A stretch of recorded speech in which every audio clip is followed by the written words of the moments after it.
کە زۆرن ئەو هۆکارانەی کاریگەری خراپیان لەسەر ژینگە هەیە و کاریگەریەکانی نەرێنین لەگەڵ ئەوەشدا هەندێک هۆکار هەیە کەوا دەکات ژینگەی ناوچەیەک بە تەواوەتی بخاتە مەترسیەوە. دیارە ئامارەکان تایبەت بە هەندێک لە ناوچەکان یاریمی کوردستان بە تایبەتی دۆک باش ناڵێن باستەوە دەکرێت کە ژینگە بەراورد بە ناوچەکانی دیکە بە تایبەت لە دهۆکدا ژینگەکە پێیسە و ئەمە جگەلەوەی کە بردومانەکان لەو ناوچە کاریگەریەکی گەورە بەڵێ کە ئەنجام دەدرێت کاریگەری لەسەر ژینگە بەجێدەیاڵێت و ئەمەش وا دەکات کە بەشێک لە سەوزایی ڕوبەری سەوزایی لە ناوچە سنووریەکان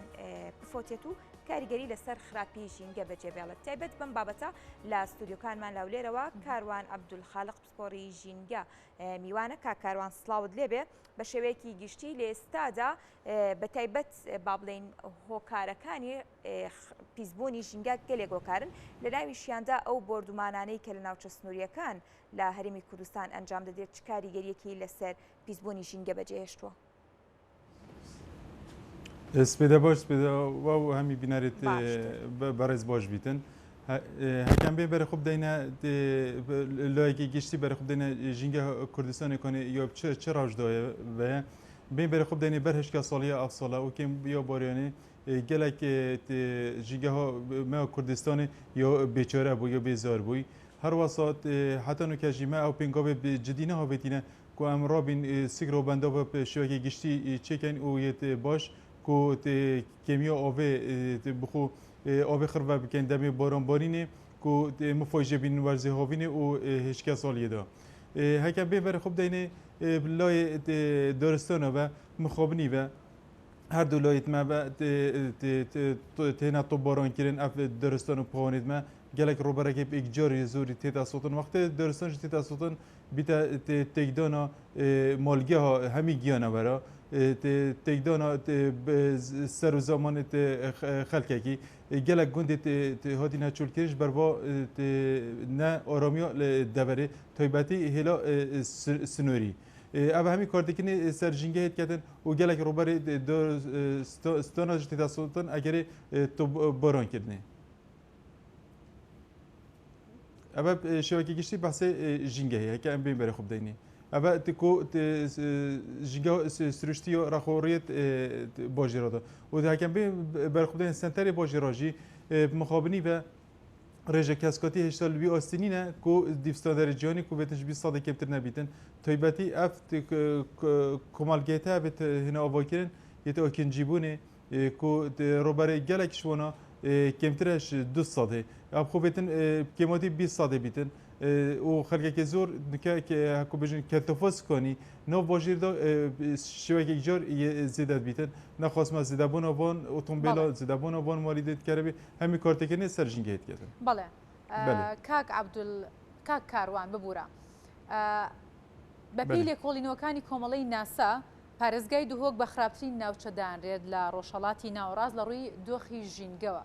بە بڕای تۆ کاریگەریە مەچ یاخود هۆکار چییە؟ هۆکارە vê ev raporteya 2004 bû behsê koşê bû koşê ku devereka pêşesazî li ne dûkemî me dûkê dopiçekî em vê zelalken rokê bû bînerî têja me cêten tuşêbêjî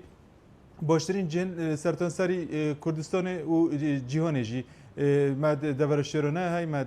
sîlav hey me gelek cihê geştî guzariyê tên me jîngeh Parîsê bes bên berê xwe bideyne jî her devereka pêşazî hebîtin bêguman devereka pîsep layê jîngehê ve li vê jî me li Duhokê jî devereka bînî devera kaşê ku dikevîte rojavayê senterê Duhokê ev devera henê ji layê nasa ve ji bin jî hat bû naskirin ku pîstirîn devera ji layê hewayê ve çiku gelek palavtigeh li wêrê hebûn gelek memelê li wêrê heyn û hindek ji wana jî rixsadayî nebûn ku dibê icaze bûn bes nuke ew hem yê hatîne girtin dîv pêzanînê me vê nerxsadayî pîçekê toradekî baştir e bes hem ca em neşin bêjin ya paqijî geleka pîse ew dever û wekî her devereka pêşesazî cîhanê باشە کاکاروان بە شێوەیەکی اوتوبغرافیا فەرموو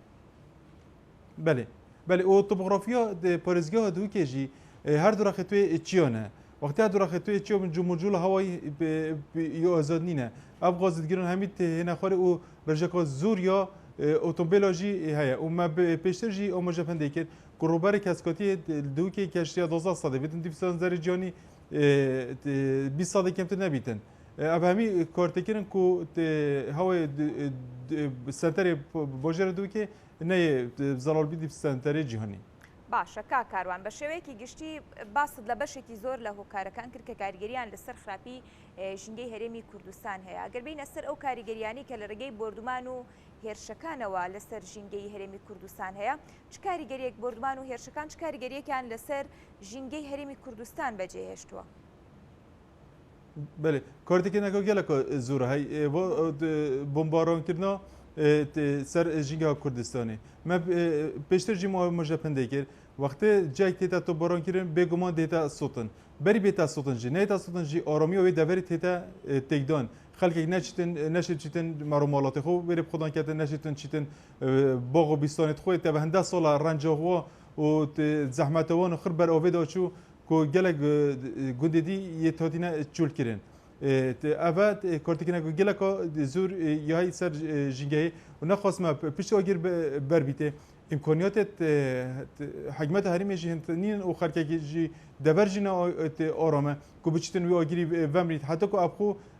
sürüştî bête vemrandin bi cî robarê gelekê zûr têdan sotin wextê xwe de sotin jî hema بیولوژیا و منطقه همی تکدان اف زیداوری الوری همی هنا تکدان چون هر یک تمام کریه دیه حکیت درستان نبود گنواردل کیری جیتن ده کیره خوب خودان کتن ده کیره خورن خوب پیدا کتن هر زیداوری که هی سری عادی پیکود و گری دایا بیشتر بیدا تکدان همی جنگه بله بەڵێ کاروان پێویستە چی بکرێت بۆی مەترسیەکان لەسەر ژینگە کەم بکرێت و یاخۆت هەوڵەکانی حکوومەت و لایانی پەیوەندیدار چۆن دەبینیت سەبارەت بە کەمکردنەوەی و مەترسیانە بەێ پێویە مەگەلێک جۆمەژە پندێکریە ئەو لێک ڕۆشنبیرکردنەوە تۆکە کەسی هەرێکیشمە ژینگە خوب مۆلە خوب زۆنیتن هەمی لایەکی بە وەختی تو چێ سەیرۆنێکی ئۆگرە خوب پشت ڕاست بی بەمرینی شنی بەهێوە نەبیتە ئەگەر هەندێک و پشتینگی پەلێک میتە هەل ئۆقۆڕێکی بسۆژیتن هەر کەسێکی زۆرگی خۆ دەست حکومەت جیبێتن هەندێک یاسا گەلێکی تین بەس بێنە جێبەجێکردن لەسەر هەر وەرەکی هەر سکرارێکی ژیۆری هەبیتن و ئەم بین تۆکە کەسی ئۆڤۆکیان خوش بۆخچێ ساڤە پەیرا پرۆگرامێکی تۆزە بدۆنی و وەختێ ئەم زۆرگێکی ئۆڤۆکەین لۆی ژینگەی بە ئەم ڕۆشنبیر بکەین دە ئەو ژینگەها دیگەلە سۆخلان بیتن و یا ئۆڤەدان بیتن هەر واسە حکومەتەوە هەریمێژی بێتن بیر هەندێک بکەتەوە سیکرۆ ئۆڤۆکەتن مە گەلێک جۆ ئۆمۆژە پندێکریە هەکە سیکرۆ ئۆڤۆکەتن دێ ژیۆرە خەرکێکێکی باشتر لە هێتن هەر واسە ژینگەژی دێڤەژیتەوە چونکو ئۆڤ ژیۆن هەر جاکی ئۆڤ لە هەبیتن دێ وەڕۆ ژینگەی لوێ دەبەر گەلەکۆ باش بیدن چونکو بی بر خوب دی صدان کنیت ما یتشک بوین هکا اما سکر همان او سکر تنی دوبه خرب کن و دا وکنی تاجر کدی ام بین حافظ بین تخت عردی دا جرا کدی پر بنوا دا کنی کد ما پق نوا و دا